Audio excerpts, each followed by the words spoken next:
Welcome into the Illini Inquirer podcast. Jeremy Warner, Joey Wagner. It is March Madness, but usually we are focused more on football now because Illinois hasn't been in the tournament. But we are going to take some time outside of talking about number one seed Illini, which I think 30 of the last 32 podcasts have been about. I didn't look into that, but that seems like a good guesstimate there. We are going to take a sidetrack here and talk a little bit about spring football because we were able to chat with Brett Bielema for about 45 minutes on Thursday, March 18th, the first day of the NCAA tournament with the first four. But spring football is just around the corner. It starts March 23rd. They'll start Tuesday, and they'll go Tuesday, Thursday, Saturday throughout the rest of the month into April. And they will have their spring game, Monday Night Football, on April 19th. So the Illini will have a spring game. You will see it live on TV, and us media will get a chance to see probably some stretching and some warm-ups, and then we'll take all of that and figure out what this team is all about. But joining me today on the podcast is Joey Wagner, Illini Inquirer writer. Joey, we got to chat with Brett Bielema, which, man, it is a breath of fresh air to talk to an Illinois football coach and to be given like 2-3 minute answers and details about his program. Yeah, I mean, for the longest time, it was like, okay, basketball starts so we can really fill our notebooks on these media availabilities. And now it's like, oh my gosh, Brett gives us a lot of information, and he doesn't, really leave a lot of room for interpretation. If this is what we're doing, this is how it's going to go. And it is refreshing. And I've really battled a lot with this, Jeremy. Like, I don't want to keep rehashing the comparison because I think it's March, and I think it's time to understand that this is a new regime, but days like today make me step back and, for better or for worse, mentally make the comparison about how different things are between the way that Lovey ran things and the way that Brett ran things. And someone can make the argument there's no right or wrong way to do it. That's fine. But for us, in terms of the content gathering, this is a really good way and a really fun way. And I think Brett does this for a reason, right? He doesn't just chat it up with the media just because he loves sitting there talking with you and I across from a computer screen all day. As we've gotten to know Brett a little bit through these, and I've met him in person for a couple times for a couple minutes. He is incredibly detailed. There is a plan in place, man, and down to the detail. And you can tell he's a little bit more cuddly right now with the media than he was at Wisconsin. Because when I hear from Wisconsin writers, he was not very cuddly with the media. He did not give all that much. And if you asked him a question he didn't like, he would let you know it. Now, he's a different person. He's gone through different things since then over the last decade plus. But you can tell, I think he's taking the right approach for the Illinois job. Lovie Smith, that can work if you're winning and you're at a program where there's a lot of supporters and you're winning and all of that. When you're not, you need to sell yourself. Or when you're a program that doesn't have much cachet, you got to sell yourself. And I think Brett, through us and through his media and public opportunities, he's gone out of his way to tell you, this is our plan, get on board. And he's been impressive doing it. And I think that's why when he first got hired, I think the reaction was, right? It was kind of like, man, it didn't work out last time. They're going retread, right? But then every time he talks and every time you see him follow up with that action, whether it's recruiting or his roster or whatever, I think he's bought a lot of people and people bought into him, right? And I think that's all planned. And I think, being open with us, especially right now, makes a ton of sense. And it is a huge part of your job as a college head coach to sell. Right? You have to be a salesman. And Brett Bielema right now is embracing that. Lovie Smith never really did. And that's fine if you win, but he didn't win. So it didn't help him. Yeah, Brett knows that probably has to win over the good graces of some fans who have wandered astray the last few years and of recruits. I mean, he wants this window, at least my read of it is he wants the blinds open. He wants everybody to look in and see what this is going to be. And he doesn't have to, it feels like my guess is if a recruit's going into a Zoom meeting and they paid any attention or done any research, there's a baseline level of information they're going to have going in. And I think that accelerates and it lets him, he really cares to know people. And I think that, get some of the the stuff out of the way beforehand, right? Some of the details, let's just get to know one another. And I think all of this is a master plan. Like you said, I don't like he hates talking to us, but No. I think there's a lot of things he would probably rather be doing. And that's fine. I mean, literally every single coach in the country probably feels that way, but he knows the value of the message he's putting out right now when it really needs to be put out. Just like Brad Underwood. Brad Yes. Underwood knows that, but he's very patient with us and asking questions, some more than others. And he answers those questions and he gets his program out there. He's selling his program and he understands the value of that. But I also think there is an authenticity to Brett, right? Like, I think he really is a people person. And he really is, from everyone I hear from in the program, Joey, the family thing, everyone says, hey, we're family. From everything I hear, people say, hey, that's true, Jeremy. Like he wants to know us and he gets to know us and we feel like we're more of a family. While Lovey was more just, hey, this is a professional environment, right? Like we're employees. I'm your boss. This is the way it goes. Sure, he had good, tight relationships with certain people, but I do think in a college atmosphere, that stuff matters a little bit more. And, you work maybe just a little bit harder. You want to drive just a little bit more for the guy who seems to, really, really, really care about you and you feel like his family to you. So it seems like, that's working right now. Of course, as Brett admits all the time, Joey, it's the honeymoon. It is absolutely the honeymoon right now. They haven't lost any games. They're not 3-9 in year one, right? And it's like, do I want to be here, right? Like that's not what's happening. But, with what he can control so far, I think he's done a really good job. Agreed on all that. Now let's pump the brakes. We're not getting a free pass into spring football practice here. Okay. So that's where today we saw a little bit of that, the competitive side of Brett where it's like, hey, I want to be transparent and open with you guys, but I understand in doing that, I'm also transparent and open with Nebraska, who we're going to see week 1. And we're not trying to do that. But yeah, I just think that for us, and I hate to make it is a breath of fresh air, but now we're starting to see the football nuggets as we get closer to actual football things. We're starting to see all of those kind of come to the table, and it begins in spring ball that starts next Tuesday. Yeah, absolutely. And let's get to talk about some of the things that we either have questions about or we're starting to get small answers about. And one thing that stuck out to me is off-season workouts. I've been hearing just little birdies, Joey, tell me, man, Tank's workouts a little bit different. I don't know exactly, and we're hoping to talk with Tank again here soon about some of those specifics. From more what I heard, he's a little bit more new school than Lou Hernandez was. I mean, Lou was big weights, hard work, right? All of that. But we're talking about pliability, all of those different things. But also, these guys seem, winded by what they're going through right now. Even Brett mentioned that. So I know you talked to Vidarian Lowe about it, but even I'm hearing it's way different, but different in a good way so far. Yeah, I think there's a lot of emphasis on stretching, on recovery, on resting and stuff. And again, we don't want to throw Lou under because we know that a lot of people speak very highly of what Lou Hernandez did while he was in Champaign. But this is different, and it sounds like it's pushed in different ways. And again, right now we're speculating a little bit. I've heard the same thing. Obviously, I talked to Vidarian. I've talked to some other people, hearing some of the same things where it's like, hey, this is a really, really smart approach to how they're doing things. The guys are really, really buying in.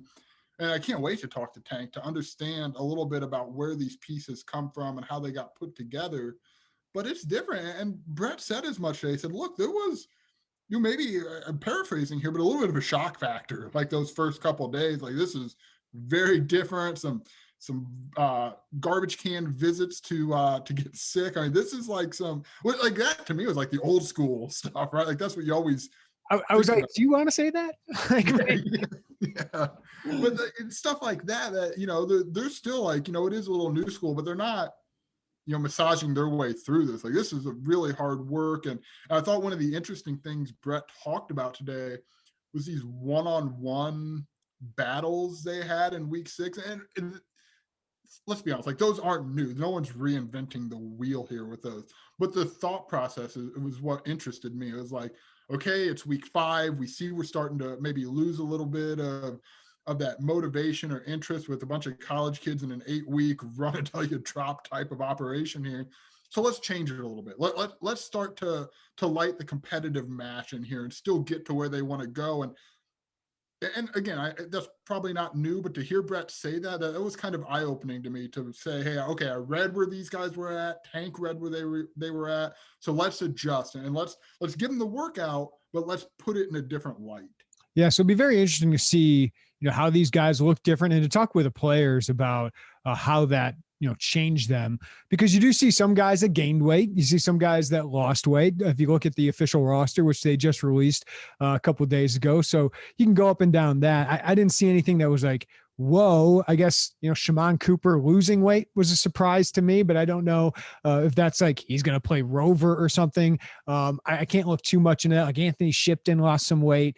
Deion Pate lost some weight, so maybe he's more of kind of a three down lineman defensive end rather than a defensive tackle. We'll see what these guys look like in person. But this was an evaluation of their roster, seeing this movement, seeing how these guys go through workouts. And the coaches, due to an NCAA rule change here, at least for this year, were able to get a couple hours of being able to kind of, teach these guys on the field through some workouts. Now, you can't have a ball out there. You can't do all that stuff. But they did see some of their movement patterns. And I asked Brett today, just how does he evaluate his roster? Like, how much has he evaluated his roster through 2 months? And you can tell he's got a good idea. He's watched a lot of film of these guys. You have some people on staff who know these guys. I think Brett went in with a blank slate, but Corey Patterson could tell him, hey, this guy can play, right? Or this guy might look good, but it doesn't translate on the field. This is what he's got to work on. Or guys like Pat Embleton can do that as well. Tim Knox that are on staff. But he did say he was maybe surprised by some positions. And I think for me, he might be surprised that, Illinois, who struggled so much, what they have in the trenches. I think they got some depth there. I think they got some young talent on the defensive line. I think the offensive line has a couple of guys who can play at the next level. And I think there's some talent in the defensive backfield if you can get the most out of it. But he also said there's some positions that concern him as well, and positions we've talked about a lot here, Joey. So obviously spring ball is that next step of evaluating this roster, and playing football, you learn a heck of a lot more about him than just, running around in shorts. Yeah, I think one of the positions he's probably, I would suspect he's happy with, or maybe unexpected, is the running back group. That is a really talented running back room, and it was before they added Chase Hayden. And I know they're going to get Josh McRae, who's just going to be a freshman. That's a good room. And if you're, from what we think we know about the offense and what Brett Bielema and Tony Peterson want to do, that's a good sign for them to have a good running back room. And probably I would say tight ends too, with Luke Ford and Daniel Barker. But it's so interesting to see how they develop that. Like Brett talked about sitting kind of up in, it's his Zoom room, but for people who haven't been in there, like you overlook the indoor. Like it's a big glass door and you can step out a little bit. If I'm remembering correctly, there's a balcony where you can watch. So you're there and you're present, you're kind of the eye in the sky. But as he talked about, you're not right there on the sidelines, kind of peering over the shoulder of these guys who I'm sure feel this desire to impress the new guy because they want to play snaps in a football game. And to do that, you got to impress the coaching staff. So to be able to evaluate, but also to let Tank Wright have his space. And that's really important. He talked about when they came in January, they had the baseline test, right? Where are you at right now? And if I'm remembering correctly, those weren't very fun tests. Like those were hard tests too. And now they're doing it again and you're seeing the improvement. And to get to that, they had to step off and evaluate in different ways. So it's so unique, especially with COVID and kind of the lingering just weirdness. I don't know how much of an impact it had, but it's in the back of my mind all the time. I would have to think it's in the back of a lot of people's mind all the time when you're dealing with something like that, to get the right evaluations and see how the pieces fit. All the while you're developing what the heck you want to do.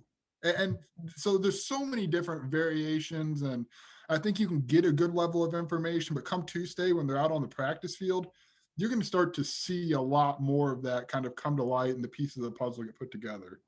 One thing obviously we want to know so bad is what schemes are they running? Like what is the style of play that we're going to see for Illinois football? And if no one listened to my podcast with Tony Peterson, he was pretty honest about what he was going to do. I mean, when we got into a conversation about the Tampa Bay Buccaneers, it was basically like, yeah, that's what I want to run. is power run football, a couple tight ends if we have good tight ends, and they have some. And Daniel Barker and obviously Luke Ford is very, very talented.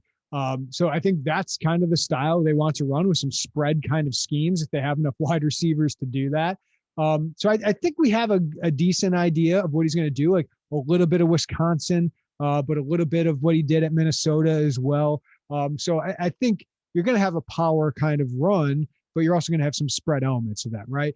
The defensive scheme, Ryan Walters played things with you a little bit closer to the vest, Joey, but we're starting to understand more. I mean, you're getting bits and pieces of this with how they're recruiting, right? You get Dwayne "The Rock" Johnson on your team to be an outside linebacker who's an edge rusher, right? A kind of old school, not old school, but a 3-4 outside linebacker, but not exactly, right? And that's what Brett kind of got into today is you see Isaiah Gay and Owen Carney and Seth Coleman and Cooper Davis all listed as outside linebackers on the new roster. And that sends off a signal to me. This is definitely a different scheme. And I do think they're going to have a lot of 3-man fronts. But even Brett said today, those guys will still play some defensive end. They're just going to be stand-up guys. They're going to see the field more. They're going to see more pre-snap motions. But then my last question in the press conference was about, we want to pigeonhole you. We want to label what this defense is. Should we do that? Like, is it not that simple anymore? And he said, yeah, we're going to run 4-2 concepts. We're going to run, maybe some 3-4, maybe some 2-man fronts, which we saw with, again, the Tampa Bay Buccaneers. They started in a 2-4-5, I believe. So I think you're going to see multiple. I think it's going to be harder for us to just label things because, play to play, drive to drive, team to team, opponent to opponent. I think you're going to see a lot more versatility and a lot more, Joey, how would I say this? A lot more chess match with their defense rather than Lovey, who was basically like, this is what we do. And it was easy for offenses to figure it out and quarterbacks to figure it out. I think Brett and Ryan and Kevin Kane and Andy Boo, I think they're going to be a lot more hidden with what they do and be a little bit more versatile.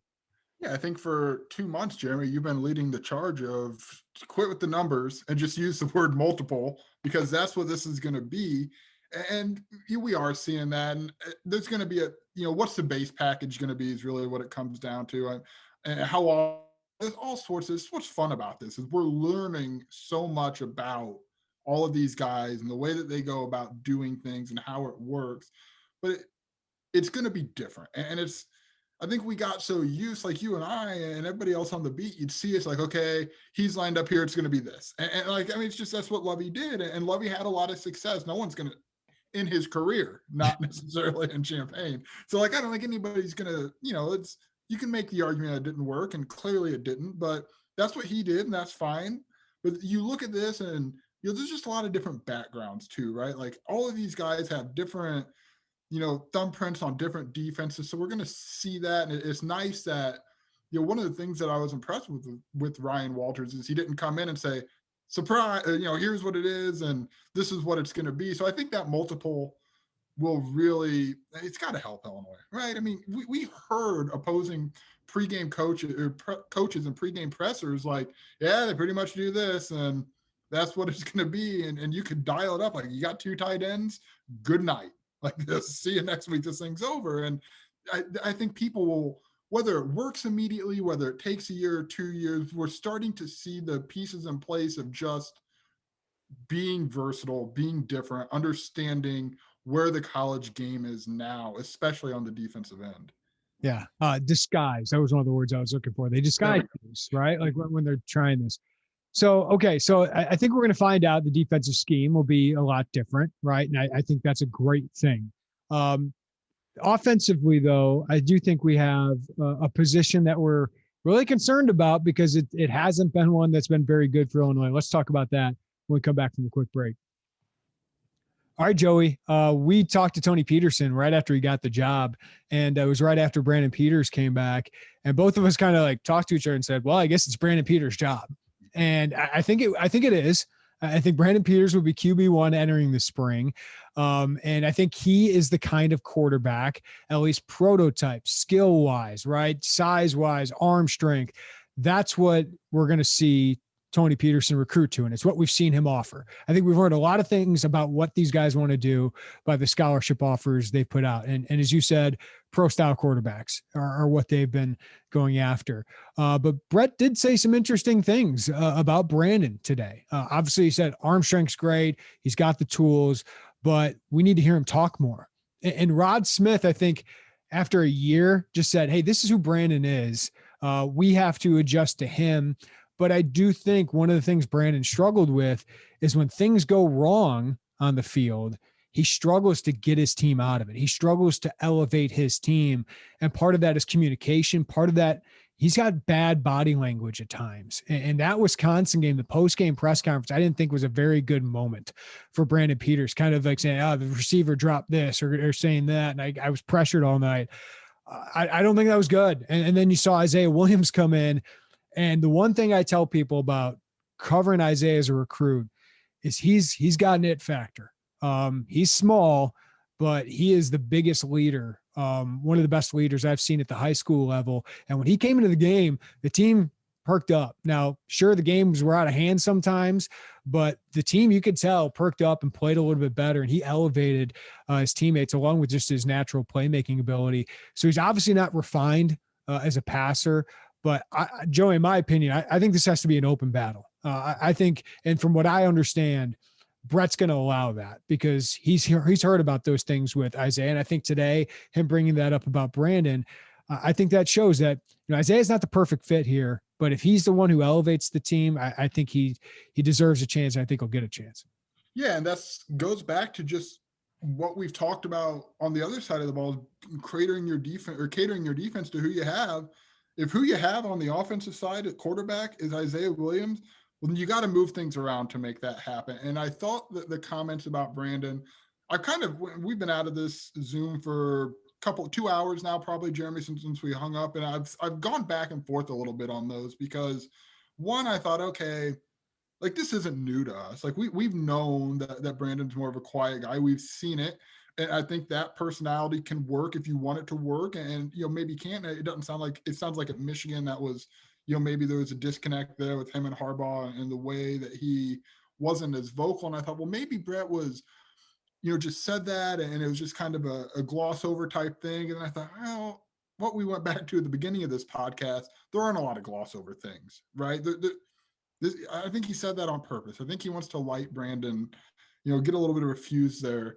But you're right about Isaiah. Listen to the post games when players would go in, and especially early on, we say, well, what about Isaiah? It's like, oh my gosh, oh geez, this guy. And we heard some of that with Brandon. I mean, I remember Reggie Corbin telling us, like, Loves it. Brandon got it. He's got it. So of course, I will say this. Brandon was by far the most talented quarterback Reggie was ever with. Yeah. So maybe that's not the best line to draw there, but I also go. And back Brandon does seem like a good. He's great. I think he's hilarious. He's really smart. Yeah. So, and if that's the missing piece, can this coaching staff connect with them in a different way to get that more vocal out of him? That's such an interesting storyline going into camp. But I don't know if that's going to be a make or break factor, right? Like, I don't know if it's like, well, yeah, he's not very loud, so he's not our guy. I mean, that's maybe not the best approach to have all the time. But the Wisconsin comments, and I don't want to rehash something a 22-year-old kid said 4 months ago, but to let people in a little bit, I think most of us on that row in the press box took our headphones off and looked at each other and was like, didn't see that coming. Mm-hmm. I didn't see some of those comments coming. And to be fair, I don't remember hearing them much more after that. Granted, we didn't talk to him again for like a month and a half, but that is such an interesting battle, because I'm with you, Jeremy. I thought the way Tony Peterson, like his introductory press conference, I was like, that doesn't even feel like a battle at this point. Like, this sounds a lot to me like Brandon Peters. But then as you piece a little bit more together, I think there is a level of trying to light him fuse a little bit. And how close is that battle really? And we won't know that answer for about a month, but I'm really interested in it. Yeah, I hope they give Isaiah a chance, right? And if he wins it, let him win it. Right. And if Brandon wins it, he wins it. And I think Brandon will win it just because I think he's more of what they're looking for. And I think he'll get the opportunity. Maybe a new coaching staff really helps him, but he's had two different coaching staffs, right? And he's still been inconsistent and inaccurate at times, and just hasn't elevated his team quite as much as his coaches have wanted him to. So I like Brandon. I think he's a very talented quarterback, and but if Isaiah gives you a better chance to win, if you can figure that out this spring, then you got to move forward with him. I will also say, and this is the kind of the lingering thing over is, and I like Brandon too. I feel like I kind of dunked on the kid a little bit, or guy a little bit there, but I love talking ball. I love talking ball with him. Right, he reminds me. He reminds me a lot of Wes Lunt. He's he can move more. I think he can, do a little bit more with his legs. Wes was probably a better thrower, accuracy wise, but quiet guys. You question how much they could elevate their teams, but talking ball with them, man, they're a blast to do that with. So here's the lingering question I have is, one, Brandon's probably the better fit in the system that we think we're going to see. And if he is, and they go a different route, then Isaiah can help you at another position of need, whereas Brandon cannot. Yep. So that is the other kind of piece in this chess match here is, one, you're making kind of a pretty big commitment there if you do decide to go a different position route with Isaiah. That's a big deal because it was appealing to him to be able to play quarterback in college. So that's not a move you can just make and walk away from. There's going to have to be some appropriate levels of discussion around that.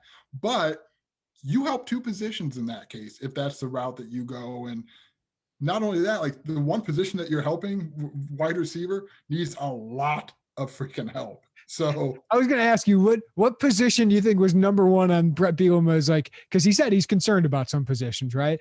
For me, it's wide receiver. I know linebacker has some depth issues, especially in the spring, and they need a lot of linebackers. But for me, you get Jake Hansen back, that just gives you such a boost. I think Tariq Barnes is going to be really good. I think Kalen Tolson, whether you play him as, this weak side rover, whatever they're going to have in this defense, I think he can play that pretty well. I think Shimon Cooper still has plenty of potential, and he's just a really good football player. Whenever he gets on the field, he seems to be around the ball. So I just hope he gets more of an opportunity. There's not a lot of depth there, right? So that's a big concern. And then you add CJ Hart, which obviously helps. But wide receivers, huge concern. Brian Hightower has talent. I think he can be pretty good for you. I think Jafar Armstrong was one of the most important transfers you can get. But outside of that, I don't know what to expect. I hope Kyron Cumby or James Frenchie can help you in the slot and maybe all over the field. But on the outside, like Dale Von Campbell, you lost Casey Washington, Desmond Dan. I don't know who the playmakers are there. And if you have injuries there, for me, that's got to be another position that if they have turnover this offseason, I'm looking at a blue shirt as a wide receiver just to give me another piece who can make some plays. Yeah, I would have said, Jeremy, probably 3 weeks ago, linebacker is a problem, in my opinion. And then Jake came back, and that really at least bought you a year to figure some of the rest of it out a little bit. And one, Jake is really, really good. It bought you a year, but also gave you an all Big Ten linebacker to put in there. But wide receiver, we talked about this in the players who need to step up, and you could have made 10 of them as a wide receiver because there's just Brian Hightower needs to step up in the sense that we didn't mention Donnie Navarro, by the way. Always overlooked. Even we overlooked him. So overlooked, and he's so consistent. He's not the big play guy, but he is so consistent in what he does. And there's a lot to be said to be the safety blanket that Donnie Navarro offers a lot of quarterback because the dude is almost always open. Yes. It might take a second, but the dude is almost always open somehow. But Hightower needs to step into that number one role. He does, I'm not saying he had a bad year last year, but now there's just a different expectation of what Illinois needs out of him. Did you notice he was really good with Isaiah? All of a sudden, when Isaiah came in the game, Brian Hightower became a playmaker. It was just very interesting to me. Also, a guy moving back there. He's fast. I don't know anything else about him. Kamari Thompson. Is that a guy that we should be I'm going to watch him? Can he do anything for you? I don't know. But if he could just run straight down the field for a couple times, maybe he can help. And the way we picture this offense, remember how much of a blanket the tight ends we suspect are going to be. And just their availability as pass catchers. They're not going to take the top off of anything. Daniel Barker might come pretty close as a tight end. He's such a mismatch there. Would he be like, if we set like who's going to lead the team in receptions? I think I'd go Barker. It's him or Yeah, Hightower, right? yeah. I mean, you think with Luke Ford's body and what we know of him, like he would be a guy. But then the other part of it is like, well, I've got to see it at some point. And maybe he didn't get a fair shake last year. I don't know. I mean, probably here's the thing, Jimmy will probably never know on the record enough to report it. That's just a fact. Like we just don't know. Maybe it was just he wasn't delivering. We don't know. Donnie Navarro, maybe just because he's so available. Like he's just a very available human being. He just didn't play very much last year. Like he fell down that depth chart. And I thought he should have played just a little bit more because, like you said, at least he gets open. Like he just gets open. He can be a safety blanket for you. There's wasn't a lot of talent here that could get separation. And maybe that's a scheme. Maybe that's something Tony Peterson can really fix and maybe unlock with some of these guys. Because I don't want to put too many expectations on Patrick Bryant, who doesn't get here until June. I just don't know what to expect out of James Frenchie as a redshirt freshman. Kyron Cumbie, I think, can be a fun player. I'm really interested to see if Tony uses him in some, jet sweeps, stuff like that. I saw him run that sometimes at Appalachian State, but this will be a running football team. That's for sure. And that's why it'd be interesting with the personnel at wide receiver. Is Isaiah Williams the guy to kind of, give you your offensive identity? I don't know. That's why I thought with Rod, but Rod went with Brandon. Yeah. And, we always said like Brandon could operate and exist inside of Rod's system, but that wasn't a system designed for Brandon's skill set. And somebody just like it was so good with AJ. Now AJ couldn't really throw the ball. AJ Bush couldn't really throw the ball very well, but like the running part of it was a thumbs up. Like with Rod, when he was there, he had like half of it each time. He had either the running element, but the passing just wasn't there, or the passing, but the running was there, but it wasn't really there. And I don't think we ever saw Rod's offense out full go. And take it for what it's worth, I guess. I don't know why we didn't. And you can make an argument maybe we should have with Isaiah Williams, but so interesting. And yeah, wide receiver, man. For year 150 in a row, we're talking about wide receiver as an issue here. We talked a little bit about the strengths. I think the lines are a strength relatively for Illinois. I mean, we know Alex Palczewski, if healthy, will play. He's obviously not going to be available for the spring. So I think for a guy like Julian Pearl, this is a really beneficial spring. A guy like Brevin Jones or, even a Jordan Slaughter, or Brevin, Moses Okpala. I'm really interested to see what he looks like because he looks huge. The videos we've seen, the dude is just terrifying. I know what he looks like. He looks like a left tackle, but like he was so raw in high school. I mean, he was new to football for the most part, but that body is he's all bus team. Like, is he a football player? Is he a left tackle or a right tackle? I'm really interested to see what he looks like. But Doug Kramer, Blake Jarosati on the interior. One guy I think that could be a breakout candidate on the offensive line is Virtus. I thought Virtus was fine last year. I thought he was serviceable and solid. And where he was in his development, that is good. Like fine and serviceable, year one starter, thumbs up for Virtus Brown. That's how Nick Allegretti was, right? As a redshirt sophomore. And then he took off from there. So I think Virtus Brown could be really, really good if he takes a step forward. So those are some of the guys I'm interested on in the offensive line. But defensive line, you got something to work with there, man. Like, Roderick Perry wasn't healthy for 3 games. And he's a really important piece. We had him, number 3 on the guys returning. At least that's where I drafted him in our super seniors returning. I think he's so important at nose guard there. Jamal Wood just needs to stay healthy, but Isaiah Gay, Owen Carney, Seth Coleman kind of as your rush linebackers. But I'm a huge fan of Johnny Newton. I think Johnny Newton can be great. Calvin Avery, not having to rely on him as your starter, I think is a great benefit for both him and Illinois. But they got a 2 deep there, Joey, that I think is pretty exciting. I think there's real talent. Like, Keith Randolph, I didn't even mention yet. There's 4-star caliber talent, like real Power 5 talent that, Michigan State programs like that have had in the past. So I think at least for this year, offensive line, defensive line are relative strengths for this team. Obviously, the offensive line, I'm a little concerned about for the long term, but for this year, due to all the super seniors, I think got talent there, and I think there's some young guys. I'm really interested to see if they take the next step. Yeah, defensive line, I'm probably a lot just in terms of the depth.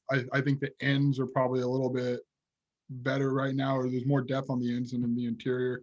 I'm a huge Keith Randolph fan. I just think he's going to be really, really good. And because he was, fairly raw coming into as a freshman, I mean, he did not play football for very long and really kind of went to football kicking and screaming a little bit. Like this dude was a basketball player. And there's development with him. And I'm with you too. Johnny Newton, man. I am all the way sold on this guy. I think he's going to be good. I had Calvin in our who needs to step up, probably higher than I should have, just given the fact that Rod Perry was back. But if someone can get the talent out of Calvin Avery that Calvin Avery has, suddenly you're however many guys you're going to put on that defensive line, that's good. I mean, you can sub him and Rod Perry out if you can get the level of talent to the top. Man, that is a really good interior. And then you still got Jamal Woods in the mix. I mean, all you're counting on Calvin is what, 20 plays a game, right? Like, 20 plays a game. And we saw against, I thought Penn State, he made some plays. He was like one of the huge bright spots for that game. I mean, the defense was awful in that game, but I thought he made some plays. So I think there'll be, is the defensive line top half of the Big Ten? I don't know, because the Big Ten's so dang good. But, for Illinois' sake, I think because of all those super seniors, I think they could be pretty solid. The secondary was one of the most disappointing groups on the team last year, Joey. They do get Tony Adams back. They lost Nate Hobbs, and you know how big of a Nate Hobbs fan I am, and I'm even bigger of a Nate Hobbs fan after what he did in his pro day. Just an elite athlete, and he had a bad year for him last year. There's no question. The tape was not good. It's a huge question for NFL teams, and that was reinforced yesterday with what I was told. But Tony Adams does come back. You got Devin Witherspoon. The ultimate X factor is Marquez Beeson. I'm really interested to see, what he looks like, what his confidence is, because he was definitely not confident last year. He wasn't very physical when he played, but we know, even that first week of practice, the only week of practice we've actually seen him, he was dominant as a true freshman in his first week of practice. If he gets that back, if he's fully healthy, we know he can be a player. But safety was one of the worst positions on the team last year. And Sidney Brown had a bad year, and he had a really inconsistent sophomore year, even though he was an all Big Ten third guy. But I think Quan Martin should get a chance there. Eddie Smith is coming in the summer, but Prather Hudson is here. I think he'll get a shot if he can be reliable. If he can be there, he's not as ripped as Fedge, but if he can be there, hey, this is our strong safety, comes up, makes tackles. I don't think they'd be afraid of coming up and playing him. I think Sidney Brown's best position could be nickel. To be honest with you, I think he's better in the box, but Derek Smith had a bad year. Sidney Brown had a bad year. I thought by the end of the year, Quan Martin was their best safety back there. Yeah, I've kind of tried to level this out in my mind because I'm still pretty high on the defensive backs at Illinois. I know relative to the rest of I'm with you. I think there's some pieces back there, even without Nate, but they just underperformed time over. So if Ryan Walters, who has a background with defensive back, that is a specialty for him, if he can get them to where their potential is, yeah, dude, Quan Martin, remember how good he was as a freshman? I think it was his freshman year, maybe. Yeah, I think Isaac Trotter and I would remind you some of those. He had 3 picks, right, in his freshman year, his true freshman year. Some of those were fortunate. He had some fortunate picks, which happens. I mean, every DB gets some fortunate picks. But yeah, I mean, he was early in the season was a bright spot, and as the season went along, he got picked on. But I think safety is his natural position, and he's a good athlete. He's rangy. I just haven't given up on him. I've never given up on him because I still think he's got a good skill set. I do think there's talent to work with. And, with Ryan Walters and Aaron Henry, both those guys walk into that secondary room. Not that Lovie Smith didn't, of course, right? But both those guys walk into that room with all conference credentials as players, but also are pretty proven coaches. So I think Aaron Henry's kind of the hype man there. And I think, for Devin Witherspoon and Marquez Beeson, I think he'll be great.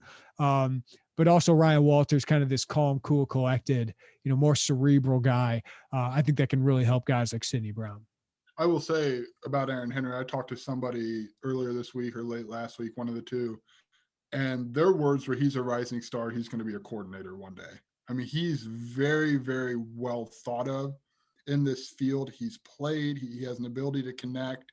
And I kind of feel bad looking over him and going right to Ryan Walters, but there's some guys there who can really maximize that potential back there. And I forgot a little bit about Devin Witherspoon. I shouldn't have, obviously, but Corner last year. Best secondary piece, I think, last year. there are pieces there. And again, what will the system, how much of the system will allow them to be the best version of themselves?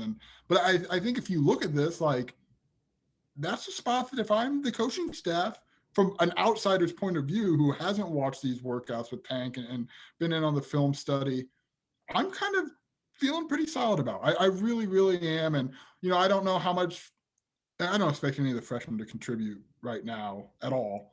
But yeah, I think guys can get I think there can be one in the two deep. Joriel Washington having an injury. I'm high on him for the long term. But I think a guy like, Daniel Edwards or Tyler Strain could find their way into, the fourth or fifth cornerback spot. Like Devin Witherspoon did. Yeah. Like Devin Witherspoon did. So I just think there's enough there. And you look at the front end and the back end and good. And now that Jake Hansen, you kind of feel better about the linebacker, but an alternative universe when Jake Hansen does his pro day yesterday, you're looking at this linebacker room like, oh no, like this is not great.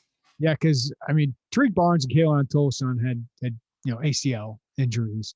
Shaman Cooper had an ankle fracture. So maybe I don't know this for sure, but maybe Shaman could get back for some practices. I don't know. But you're going to be very short. You're going to be playing a lot of walk-ons. Dylan Rosiak is going to get a lot of reps in spring ball. So good for him. But you're going to have a lot of walk-ons playing at linebacker. So 4-2 makes a little bit of sense, especially in spring ball. We forgot to mention this. No offense to him, but maybe a not so positive sign for the wide receiver room is Caleb Griffin getting reps at wide receiver. I love Caleb. Caleb's awesome. He's a really good athlete. Obviously the best punt returner on the team last year, just because he caught the ball consistently. But he's going to get a chance, Brett said, to compete for the kicker job. James McCord has proven himself as a solid Big Ten kicker. But Caleb, I think, can be that as well. But I guess Jordan McDonald saw him in workouts and said, hey, can we get this guy in the field? And Brett said, I want his energy. I want his leadership. Caleb's just a program guy, man. But do you think we'll see Caleb Griffin actually get reps at wide receiver during the season, Joey? I don't know if that'd be a good sign for Illinois, but I would love it. I'd love to cover it for Caleb. I think it'd be fun. And look, Caleb's a really good athlete. Yes. Like, he's just a really, really good athlete. I don't know, man. I don't know. I hope we don't have to cover that story for Illinois' sake, because, hey, listen, can Caleb do it and do a serviceable job?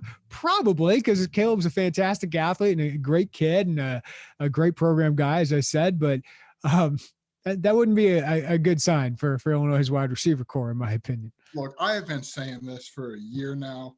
We need some fake field goals out here because Caleb Griffin is going to make those things happen. So let's wide receiver more like, place kicker / fake specialist. That's what we need from Caleb Griffin. Like, that would be great to see. I do get why they'd want him just involved. I do too. And I'm not trying to diminish because he's obviously got good hands. And like, we've seen it even just like when we could go to camp, him kind of messing. Do you remember him and Trayvon Sidney? Yes, I was about to bring that up. One-handed stuff. And I'm like, what? Like, you were just booting through 50-yard field goals like 20 minutes ago. Is that that was like the go-to thing of Trayvon Sidney's career, was just practice one-hand catches. Like that's what he did. He suffered so many injuries. I feel bad for the kid, but Caleb was there and Caleb would do the same thing. Caleb gets involved in everything, man. Like, he wants to be everywhere. He's everywhere. And you know that from Danville, because he played every sport.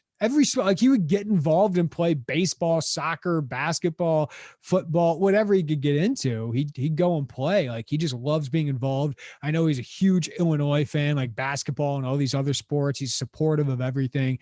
Just a dude Illinois is fortunate to have in their program. And I think Brett Bielema already can feel, the positivity he brings. There's something about him. The kid's going to be a coach one day. He just is. And it just, but between now and then, he happens to be a really good kicker and a really good athlete. And you just can't have enough of those. Brett's talked about it since day one. Tough, smart, dependable. You're saying everything about Caleb Griffin. And you're right.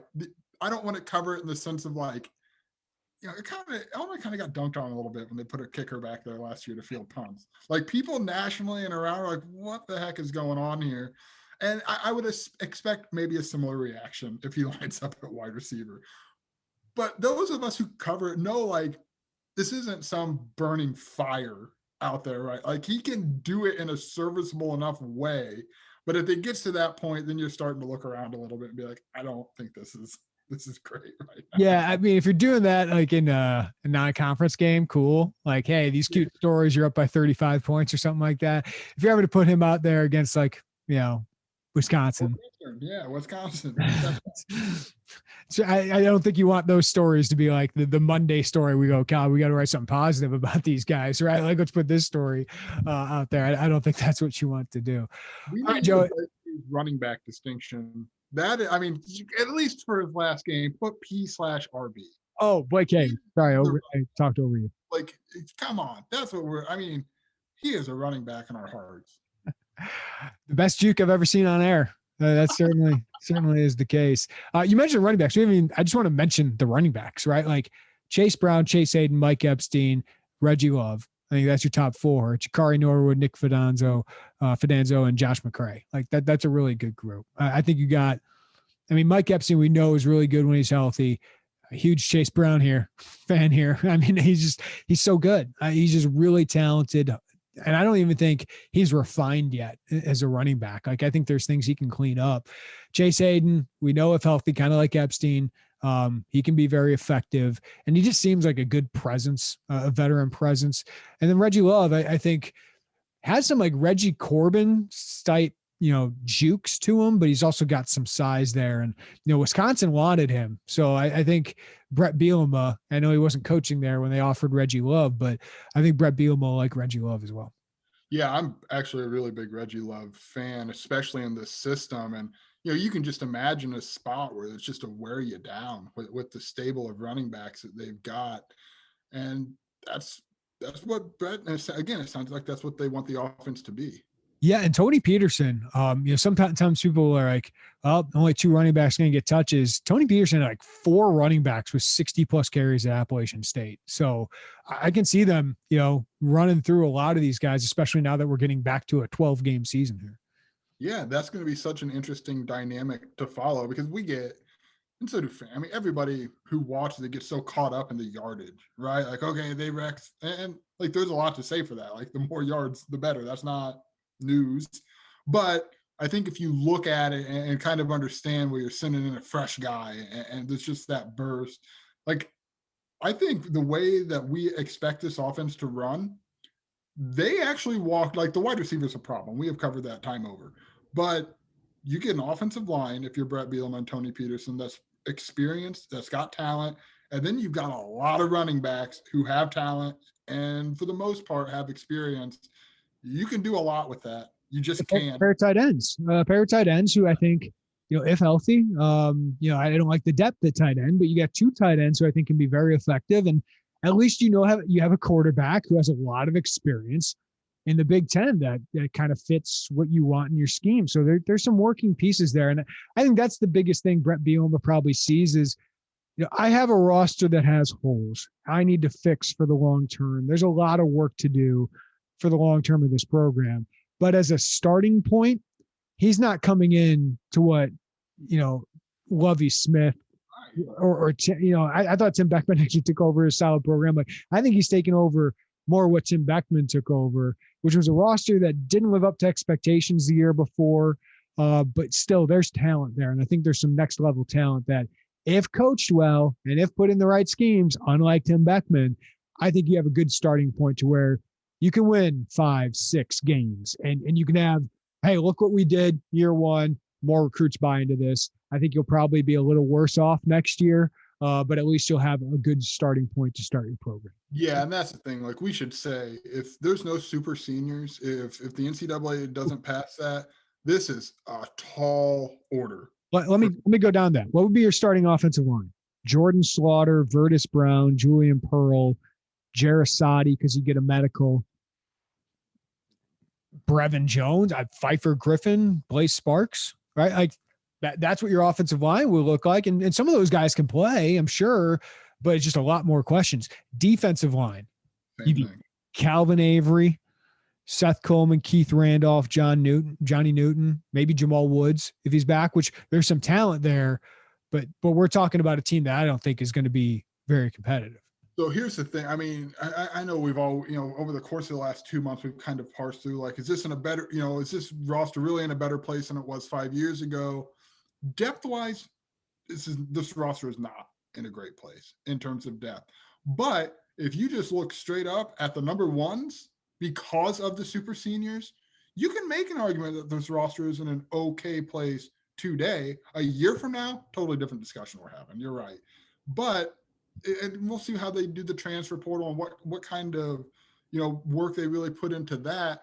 But man, it just step back and think, if there's no super seniors, where this is, and it is tough. It is just a really tough place. And Brett Bielema recognizes that. He's not blind. He said, like, hey, this is a positive for us. We're getting these guys back. Thumbs up here. We're happy. But man, there's just not a lot of depth right now to this team. Anything else you want to add, Joey? Anything else that stuck out from today with Brett? Hey, we get some spring access, right? I mean, this is going to be a fun spring. We'll be able to go for, like you said, some stretching and whatever that entails at 8 o'clock in the morning, and maybe a little bit of a cold champagne day. But just the access to talk to some of these guys again, and we're going to talk to assistants and to Brad and to players. That's going to help, because we're like everybody else. We're trying to piece together what this is going to be, and you don't just piece it by only talking to Brett, or you got to get a bunch of different people. So credit to him. I know he's still got the secrecy thing that he wants to hold, and I get that. That's fine. I mean, it is what it is. I hope it's not as similar in fall, because I know we loved spending all those mornings out there. No, it's great to get there, and it's gonna be great just to see these guys in person again, even if it's just a long distance wave. But it will be nice to see these guys a little bit, and just to see what Brett Bielema has in store. But Lovie Smith and Ron Zook and all these coaches, Tim Beckman, they have the same thing: media access for spring ball. Spring ball is a little bit more secretive because you don't want to show everybody your hand. But Lovie was open in the fall. We're not sure how Brett will look, but Brett has had, I think Illinois just has a history of, hey fans, come see us, come support us. And assuming we're a little bit different of where we are in August with vaccines and all of this, I think Brett will be pretty open to having some open practices and scrimmages and things like that. So I think fans will probably eventually, based on history here at Illinois, have that opportunity as well. We will cover the heck out of spring ball. We will be there. We will tell you what we know. We will tell you what we hear. And whatever we see in stretches or what the guy looks like in position drills before we get kicked out, we'll have full coverage of that. So check us out at Illini Inquirer for that. Signing off for Joey Wagner, I'm Jeremy Warner. If you don't have us, subscribe to us, rate us, review us wherever you get our podcast. We appreciate when you do that. Appreciate a little football talk in the middle of this basketball madness, but we'll get to the basketball content right next after this, because we got an NCAA tournament game to recap after Illinois against Drexel on Friday. Everybody have a great day. Take care of each other. We'll talk to you next time on the Illini Inquirer podcast.